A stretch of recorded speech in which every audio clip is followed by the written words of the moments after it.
Hi friends, Indira ಲೋಕ YouTube ಚಾನಲ್ಗೆ ಸ್ವಾಗತ. ನಾನು ಈ ವಿಡಿಯೋದಲ್ಲಿ ಟ್ರೆಡಿಷನಲ್ ಆಗಿರುವಂತಹ ಹಾಲು ಸಾಂಬಾರು ಮಾಡ್ತಾ ಇದ್ದೀನಿ. ಕಪ್ಪು ಹಲಸಂಡೆ ಕಾಳು, 1 ಕಪ್ಪು ಬೀನ್ಸ್ ಬೀಜ. ಸಾಂಬಾರಿಗೆ ಬೇಕಾಗಿರುವಂತಹ ತರಕಾರಿಗಳನ್ನು ಕಟ್ ಮಾಡಿ ಹಾಕ್ಕೊಳ್ತಾ ಇದ್ದೀನಿ. ಈ ಸಾಂಬಾರಿಗೆ ನೀರಂಶ ಇರುವಂತಹ ತರಕಾರಿ, ಎಲ್ಲ ತರಹ ತರಕಾರಿ ಹಾಕಿದ್ರೂ ತುಂಬಾ ಚೆನ್ನಾಗಿರುತ್ತೆ. ರುಚಿಗೆ ಬೇಕಾಗಿರುವಷ್ಟು ಉಪ್ಪು, ಖಾರಕ್ಕೆ ಮೆಣಸಿನಕಾಯಿ ಅದರಲ್ಲಿ ಬೇಯಿಸ್ಕೊಂಡು 1 ಕುಕ್ ಕೂಗಿಸ್ಕೊಳ್ಳೋಣ ಸಾಕು. ಸಾಂಬಾರಿಗೆ ಮಸಾಲೆ ರುಬ್ಕೊಳ್ಳೋಣ.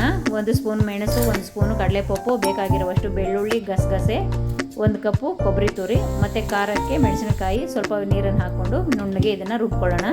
ಬೇಯಿಸಕ್ಕಿಟ್ಟಿರುವಂತಹ ತರಕಾರಿ ಚೆನ್ನಾಗಿ ಹದವಾಗಿ ಬೆಂದಿದೆ. ಈಗ ಇದಕ್ಕೆ ರುಬ್ಕೊಂಡಿರುವಂತಹ ಮಸಾಲೆನ ಇದಕ್ಕೆ ಆ್ಯಡ್ ಮಾಡ್ಕೊಳ್ಳೋಣ. ಸಾಂಬಾರಿಗೆ ಇನ್ನೂ ಸ್ವಲ್ಪ ಜಾಸ್ತಿ ತರಕಾರಿಗಳೇ ಆಗಲಿ, ಕಾಳುಗಳು, ಮಶ್ರೂಮು ಮತ್ತು ಬಿದಿರುಕಡಲೆ ಹಾಕೋದ್ರಿಂದ ಬಿದಿರುಕಡಲೆ ಸಾಂಬಾರು ಕೂಡ ಮಾಡ್ಕೋಬೋದು. ಸಾಂಬಾರು 1-2 ನಿಮಿಷ ಕುದಿಸ್ಕೊಂಡ್ರೆ ಸಾಂಬಾರು ರೆಡಿ ಆಯಿತು. ಇದಕ್ಕೆ ಒಂದು ಒಗ್ಗರಣೆ ಮಾಡಿದ್ದೀನಿ. ಸಾಸಿವೆ ಮತ್ತು ಕರಿಬೇವು ಹಾಕಿ 1 ಲೋಟ ಹಾಲು ಹಾಕ್ಕೊಂಡು 1-2 ನಿಮಿಷ ಕುದಿಸ್ಕೊಂಡ್ರೆ ಸಾಂಬಾರು ರೆಡಿ ಆಯಿತು. ಸಾಂಬಾರಿಗೆ ಕಾಂಬಿನೇಷನು ತೆಳುವಾಗಿ ಮುದ್ದೆ ಮಾಡಿಕೊಂಡ್ರೆ ಮೆತ್ತಗೆ ತುಂಬಾ ಚೆನ್ನಾಗಿರುತ್ತೆ. ಈಗಿನ ಕಾಲದಲ್ಲಿ ರುಚಿಗೋಸ್ಕರ ಟೇಸ್ಟಿಂಗ್ ಪೌಡ್ರ್ ಬಳಸ್ತೀವಿ, ಆದರೆ ಹಿಂದಿನ ಕಾಲದಲ್ಲಿ ಯಾವ ಟೇಸ್ಟಿಂಗ್ ಪೌಡ್ರು ಬಳಸ್ತಿಲ್ಲ. ಅವರೆಲ್ಲ ತುಂಬಾ ಚೆನ್ನಾಗಿ ರುಚಿಯಾಗಿ ಅಡುಗೆ ಮಾಡ್ಕೊಂಡೇ ತಿಂತಾಯಿದ್ರು. ವಿಡಿಯೋ ಇಷ್ಟ ಆದರೆ ಲೈಕ್ ಮಾಡಿ, ಶೇರ್ ಮಾಡಿ, ಕಮೆಂಟ್ ಮಾಡಿ. Thank you. See you in the next video.